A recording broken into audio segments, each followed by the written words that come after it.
اعوذ باللہ من الشیطان الرجیم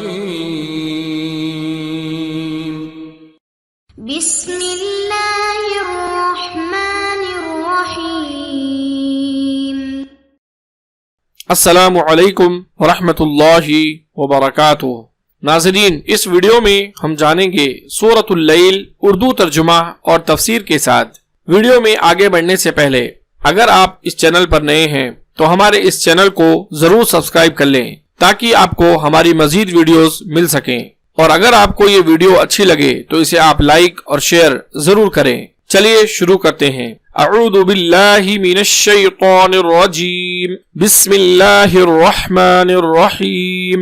شروع کرتا ہوں میں اللہ تعالی کے نام سے جو بڑا مہربان نہایت رحم والا ہے۔ واللیل اذا یغشا، قسم ہے رات کی جب چھا جائے، یعنی افق پر چھا جائے، جس سے دن کی روشنی ختم اور اندھیرا ہو جائے۔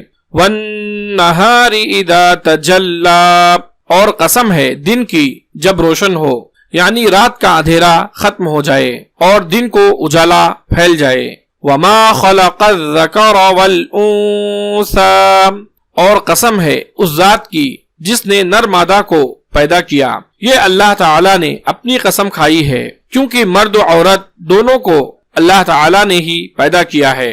ان سعیکم لشتی، یقیناً تمہاری کوشش مختلف قسم کی ہے، یعنی کوئی اچھے عمل کرتا ہے جس کا صلہ جنت ہے، اور کوئی برے عمل کرتا ہے جس کا بدلہ جہنم ہے۔ یہ جواب قسم ہے۔ فَأَمَّا مَنْ أَعْطَى وَاتَّقَى، جس نے دیا اللہ کی راہ میں اور ڈرا اپنے رب سے، یعنی خیر کے کاموں میں خرچ کرے گا اور محارم سے بچے گا۔ وَصَدَّقَ بِالْحُسْنَى، اور نیک بات کی تصدیق کرتا رہے گا یا اچھے صلے کی تصدیق کرے گا، یعنی اس بات پر یقین رکھے گا کہ انفاق اور تقوی اللہ کی طرف سے عمدہ صلہ ملے گا۔ فَسَنُيَسِّرُهُ لِلْيُسْرَى، تو ہم بھی اس کو آسان راستے کی سہولت دیں گے، یعنی ہم بھی اس کو اس سے نیکی اور اطاعت کی توفیق دیتے اور ان کو اس کے لیے آسان کر دیتے ہیں۔ مفسرین کہتے ہیں کہ یہ آیت حضرت ابو بکر صدیق رضی اللہ تعالی عنہ کے بارے میں نازل ہوئی ہے، جنہوں نے 6 غلام آزاد کیے جنہیں اہل مکہ مسلمان ہونے کی وجہ سے سخت اذیت دیتے تھے۔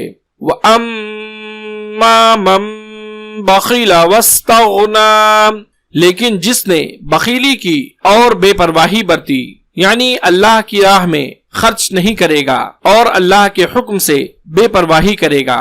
وَكَذَّبَ بِالْحُسْنَى، اور نیک بات کو جھٹلایا یا آخرت کی جزا و سزا اور حساب و کتاب کا انکار کرے گا۔ فَسَنُيَسِّرُهُ لِلْعُسْرَى، تو ہم بھی اس کی تنگی و مشکل کے سامان میسر کر دیں گے۔ تنگی سے مراد کفر و معصیت اور طریق شر ہے، یعنی ہم اس کے لیے نافرمانی کا راستہ آسان کر دیں گے جس سے اس کے لیے خیر و سعادت کے راستے مشکل ہو جائیں گے۔ قرآن مجید میں یہ مضمون کئی جگہ بیان کیا گیا ہے کہ جو خیر و رشد کا راستہ اپناتا ہے اس کے صلے میں اللہ تعالیٰ اسے خیر و توفیق سے نوازتا ہے، اور جو شر و معصیت کو اختیار کرتا ہے تو اللہ تعالیٰ اس کو اس کے حال پر چھوڑتا ہے۔ یہ اس کی تقدیر کے مطابق ہوتا ہے جو اللہ تعالیٰ نے اپنے علم سے لکھ رکھی ہے۔ وَمَا يُغْنِي عَنْهُ مَالُهُ إِذَا تَرَدَّى، اس کا مال اسے اوندھا کرنے کے وقت کچھ کام نہ آئے گا، یعنی جب جہنم میں گرے گا تو یہ مال جسے وہ خرچ نہیں کرتا تھا اس کے کچھ کام نہ آئے گا۔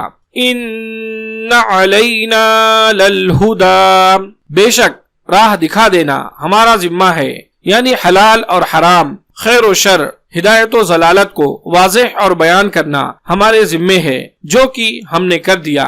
وَإِنَّ لَنَا لَلْآخِرَةَ وَالْأُولَى، اور ہمارے ہی ہاتھ آخرت اور دنیا ہے، یعنی دونوں کے مالک ہم ہی ہیں، ان میں سے جس طرح چاہیں تصرف کرے، اس لیے ان دونوں کے یا ان میں سے کسی ایک کے طالب ہم سے ہی مانگیں، کیونکہ ہر طالب کو ہم اپنی مشیت کے مطابق دیتے ہیں۔ فَأَنذَرْتُكُمْ نَارًا تَلَظَّى، میں نے تو تمہیں شعلہ مارتی ہوئی آگ سے ڈرا دیا ہے۔ لا یصلاھا الا الاشقی، جس میں صرف وہی بدبخت داخل ہوگا۔ الذی کذب وتولی، جس نے جھٹلایا اور اس کی پیروی سے منہ پھیر لیا۔ وسیجنبھا الاتقی، اور اس سے ایسا شخص دور رکھا جائے گا جو بڑا پرہیزگار ہوگا، یعنی جہنم سے دور رہے گا اور جنت میں داخل ہوگا۔ الذی یؤتی مالہ یتزکی، جو پاکی حاصل کرنے کے لیے اپنا مال دیتا ہے، یعنی جو اپنا مال اللہ تعالیٰ کے حکم کے مطابق خرچ کرتا ہے تاکہ اس کا نفس بھی اور اس کا مال بھی پاک ہو جائے۔ وَمَا لِأَحَدٍ عِندَهُ مِن نِعْمَةٍ تُجْزَى، کسی کا اس پر کوئی احسان نہیں کہ جس کا بدلہ دیا جا رہا ہو۔